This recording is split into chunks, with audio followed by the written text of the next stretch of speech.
ആനനം ഭൂതഗണാതിസേവിതം കവിത്തജംബൂഫലസാരഭക്ഷിതം ഉമാസുതം ശോകവിനാശകാരണം നമാമി വിഘ്നേശ്വരപാദപങ്കജം. വെള്ളപ്പളുങ്കു നിറമൊത്ത വിദഗ്ധരൂപി കള്ളം കളഞ്ഞു കമലത്തിലിരുന്ന ശക്തി വെള്ളത്തിലെ തിരകൾ തള്ളിവരും കണക്കിനുള്ളത്തിൽ വന്നു വിളയാടുക സരസ്വതീ നീ. ഏകം നിത്യം വിമലമജലം സർവാദിസാക്ഷിഭൂതം ഭാവാതീതം ത്രിഗുണരഹിതം സദ്ഗുരും തം നമാമി. കൃഷ്ണായ വാസുദേവായ ദേവകീനന്ദനായ ച നന്ദഗോപകുമാരായ ഗോവിന്ദായ നമോ നമഃ. എല്ലാവർക്കും നമസ്കാരം. അഷ്ടപതി 1 ഇവിടെ ആരംഭിക്കുകയാണ്. പദം മാളവി രാഗം അടതാളം.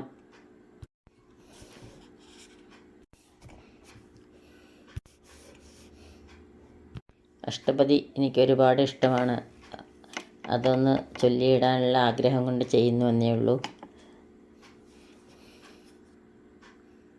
ഇനി നമുക്ക് ശ്ലോകത്തിലേക്ക് കടക്കാം. പ്രളയപയോധിജലേ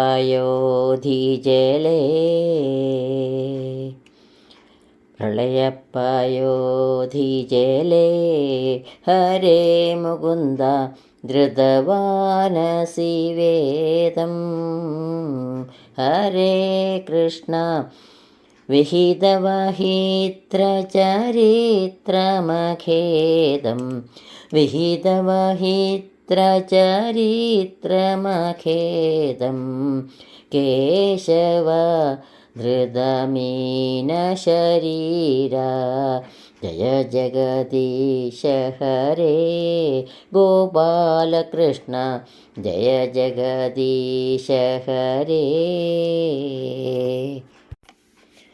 അല്ലയോ മത്സ്യരൂപത്തെ ധരിച്ചവനെ, കേശവ ഹരേ ജയിച്ചാലും പ്രളയജലത്തിൽ തോണിയുടെ ചരിത്രത്തെ ചെയ്തുകൊണ്ട് അങ്ങ് വേദത്തെ ഖേദമെന്നെ വീണ്ടെടുത്തു.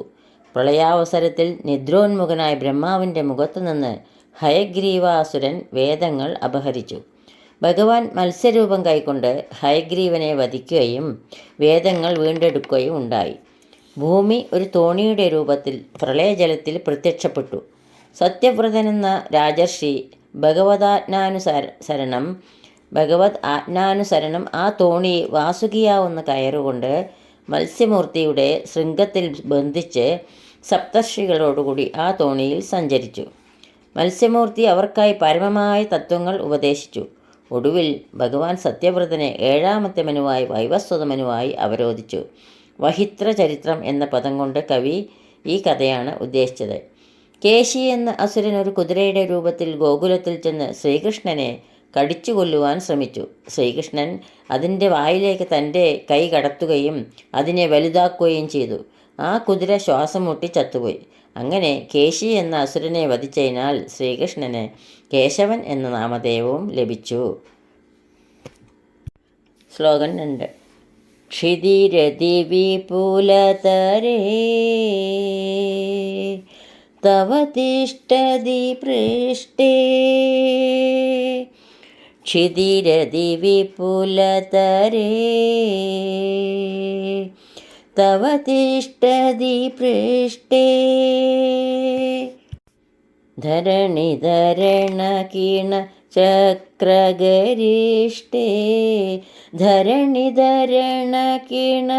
ചക്രഗരിഷ്ടേ കേശവ ധൃത കച്ഛപരൂപ ജയ ജഗദീശ ഹരേ ഗോപാലകൃഷ്ണ ജയ ജഗദീശ ഹരേ.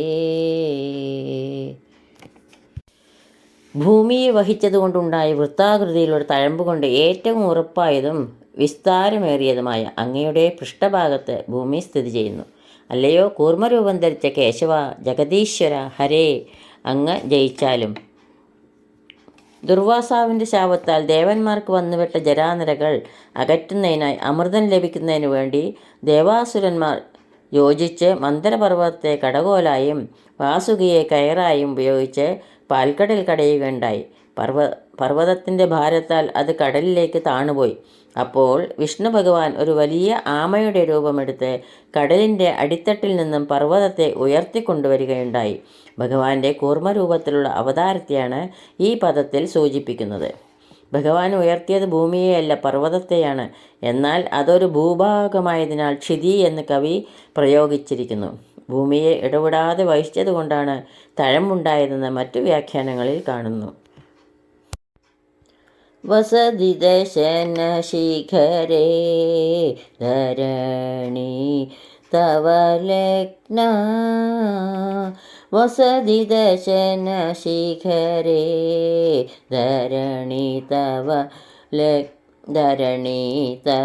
ലഗ്ന. ശശിനി കളങ്ക കലേവ നിമഗ്ന. ശശിനി കളങ്ക കലേവ നിമഗ്ന. കേശവ ധൃതസൂകരരൂപ ജയ ജഗദീശ ഹരേ ഗോപാലകൃഷ്ണ ജയ ജഗദീശ ഹരേ. അങ്ങയുടെ തേറ്റയുടെ അറ്റത്ത് ഒട്ടി നിൽക്കുന്ന ഭൂമി ചന്ദ്രനിൽ കളങ്ക കലയെന്ന പോലെ സ്ഥിതി ചെയ്യുന്നു. അല്ലയോ സൂകര രൂപം ധരിച്ച കേശവ, ജഗദീശ്വര, ഹരേ, അങ്ങ് ജയിച്ചാലും. ഹിരണ്യാക്ഷൻ ഭൂമിയെ രസാതലത്തിൽ കൊണ്ടുപോയി മുക്കിക്കളഞ്ഞപ്പോൾ വിഷ്ണു ഭഗവാൻ പന്നിയായി അവതരിച്ച് ഭൂമിയെ തേറ്റ കൊണ്ടെടുത്ത് പൊക്കുകയും ഹിരണ്യാക്ഷനുമായി യുദ്ധം ചെയ്ത് അവനെ വധിക്കുകയും ചെയ്തു. ചന്ദ്രനെപ്പോലെ വെളുത്ത തേറ്റമേൽ ഭൂമി സ്ഥിതി ചെയ്യുന്നതിനെയാണ് കവി ചന്ദ്രനിലെ കളങ്കത്തിനോട് ഉപമിക്കുന്നത്. തവ കരകമലവരേ നഖമദ്ഭുതശൃംഗം. തവ കരകമലവരേ നഖമത്ഭുതശൃംഗം.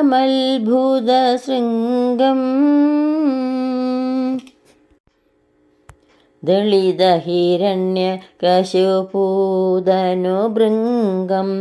ദളിതഹിരണ്യകശിപൂതനുഭൃംഗം. കേശവ ധൃത നരഹരിരൂപ ജയ ജഗദീശ ഹരേ. തവ കരകമലവരേ നഖ അത്ഭുതശൃംഗം. ദളിതഹിരണ്യകശിപൂതനുഭൃംഗം. ദളിതഹിരണ്യകശിപൂതനുഭൃംഗം. കേശവ ധൃത നരഹരിരൂപ ജയ ജഗദീശ ഹരേ ഗോപാലകൃഷ്ണ ജയ ജഗദീശ ഹരേ.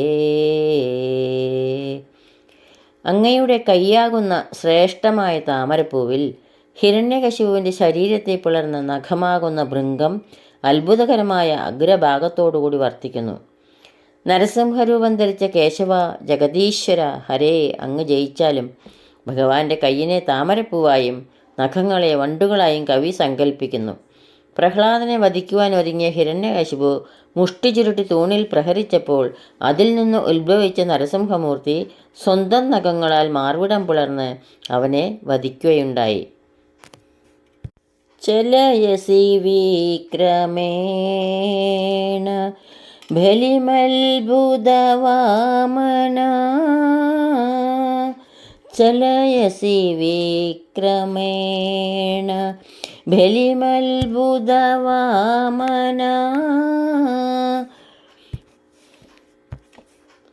പദനഗനീരജനിത ജനപാവന. പദനഗനീരജനിത ജനപാവന.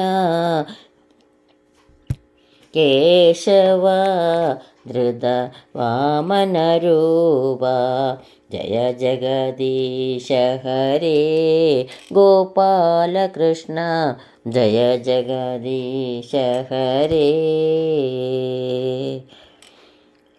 അത്ഭുത സ്വരൂപിയായി വാമനമൂർത്തി, പദനഖങ്ങളിൽ നിന്ന് ഉത്ഭവിച്ച ജലത്താൽ ജനങ്ങളെ പൗത്രീകരിക്കുന്നവനെ, അങ്ങനെ കാലടികളുടെ വിക്രമം കൊണ്ട് മഹാബലിയെ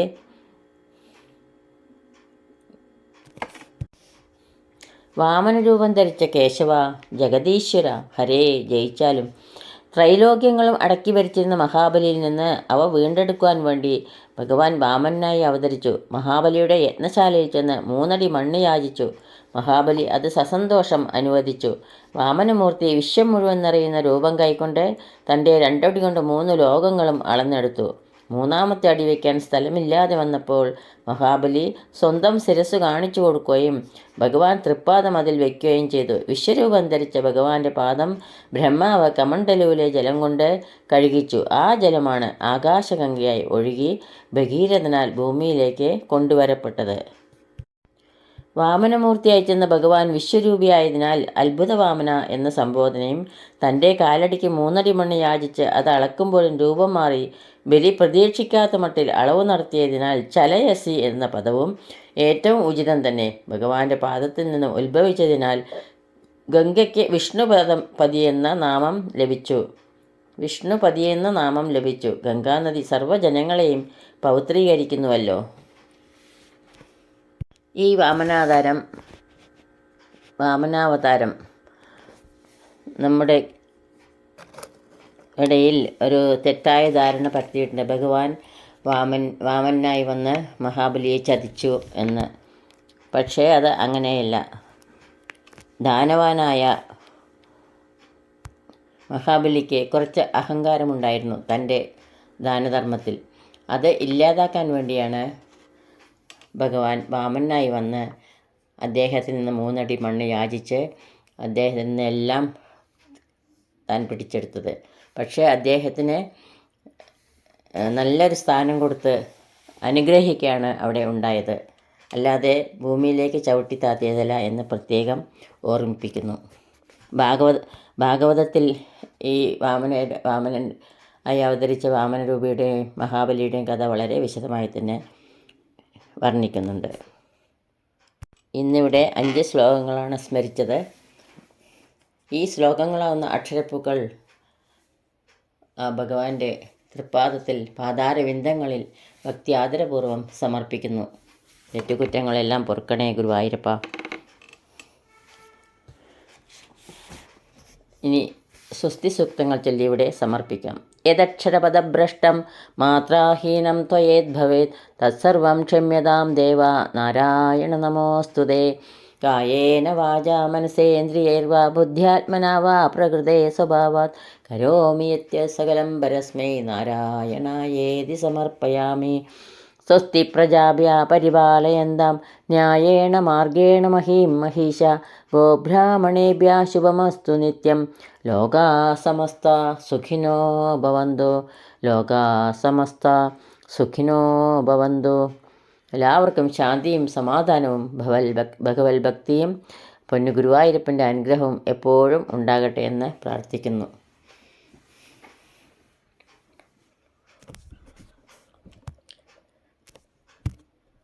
സർവത്ര ഗോവിന്ദനാമ സങ്കീർത്തനം. ഗോവിന്ദ ഗോവിന്ദ. ജയ ജഗദീശ ഹരേ ഗോപാലകൃഷ്ണ. ജയ ജഗദീശ ഹരേ.